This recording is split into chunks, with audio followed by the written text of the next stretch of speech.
അസ്സലാമു അലൈക്കും വറഹ്മത്തുള്ളാഹി വബറകാതുഹു.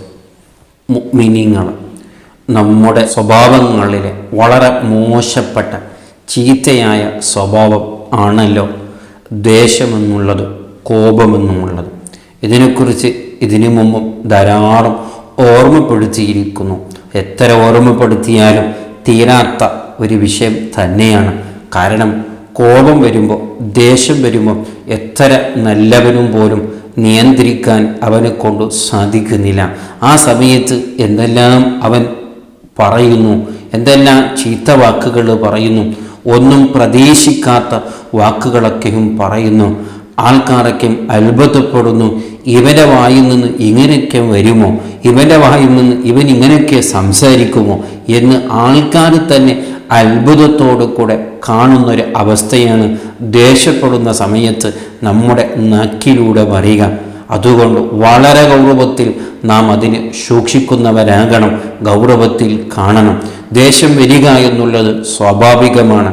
എന്തെങ്കിലും നാം വെറുക്കുന്നൊരു കാര്യം കാണുമ്പോഴേക്ക് നമ്മുടെ കുടുംബത്തിലോ മക്കളിലോ കൂട്ടുകാരിലോ നാം ഇഷ്ടപ്പെടാത്ത കാണുമ്പോൾ ദേഷ്യം വരിക എന്നുള്ളത് മനുഷ്യ സഹജമായ ഒരു സ്വഭാവം തന്നെയാണ്.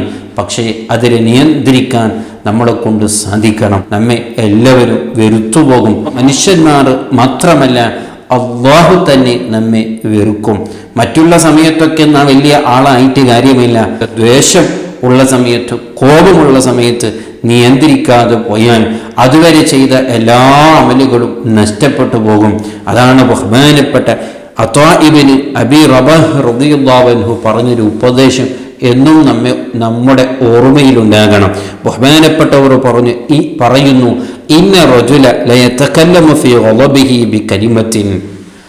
ദേഷ്യപ്പെടുന്ന സമയത്ത് മനുഷ്യന്മാർ അവൻ അറിയാതെ തന്നെ എന്തെല്ലാം വാക്കുകൾ പറയുന്നു. കാരണം അവനെ നിയന്ത്രിക്കുന്നത് ആ സമയത്ത് ഇബ്ലീസാണ്, ശൈത്താനാണ്. അതേ, അവൻ ആ സമയത്ത് സംസാരിക്കുന്ന സംസാരത്തിൻ്റെ അതിൻ്റെ ഭവിഷ്യ കാരണം കൊണ്ട്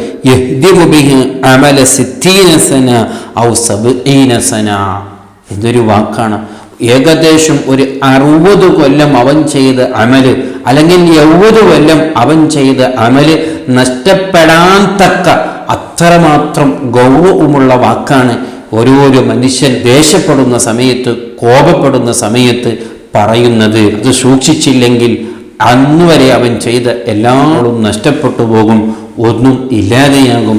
അവസാന റബ്ബിൻ്റെ മുമ്പിൽ നാം എത്തുമ്പോൾ നാം വലിയ ധൈര്യന്മാരായിരിക്കും.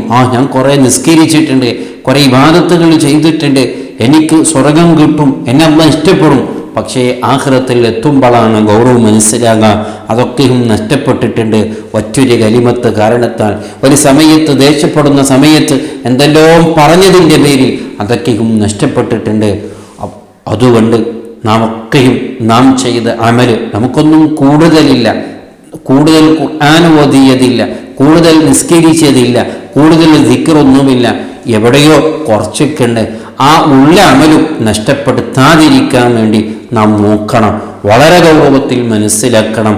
ചിലപ്പോഴൊക്കെ ദേഷ്യപ്പെടുന്ന സമയത്ത് ഇതെന്തിനാണ് ദേഷ്യപ്പെടുന്നത്, ഈ ദേഷ്യപ്പെടുന്നത് ആവശ്യമാണോ, ആവശ്യമല്ലെങ്കിൽ ഞാൻ എന്തിന് ദേഷ്യപ്പെടണം, ഇനി ആവശ്യമുള്ള സമയത്ത് തന്നെ ദേഷ്യപ്പെട്ടിട്ടുണ്ടെങ്കിലും ഞാൻ ഇവിടെ എന്തോ വാക്ക് പറയണം, ഈ പറയുന്നത് ശരിയാണോ, ഈ പ്രവർത്തിക്കുന്നത് ശരിയാണോ, ഇങ്ങനെ ചെയ്താൽ റബ്ബ് ഇഷ്ടപ്പെടുമോ, എൻ്റെ കൂട്ടുകാർ ഇഷ്ടപ്പെടുമോ, എൻ്റെ കുടുംബക്കാർ ഇഷ്ടപ്പെടുമോ, എൻ്റെ മക്കൾ ഇഷ്ടപ്പെടുമോ, ഇങ്ങനെ ചെയ്തതിൻ്റെ പേരിൽ എന്നെ എല്ലാവരും വെറുക്കുമോ എന്നുള്ള ബോധം, ആ ചിന്ത നമ്മളെ കൽബിലുണ്ടാകണം.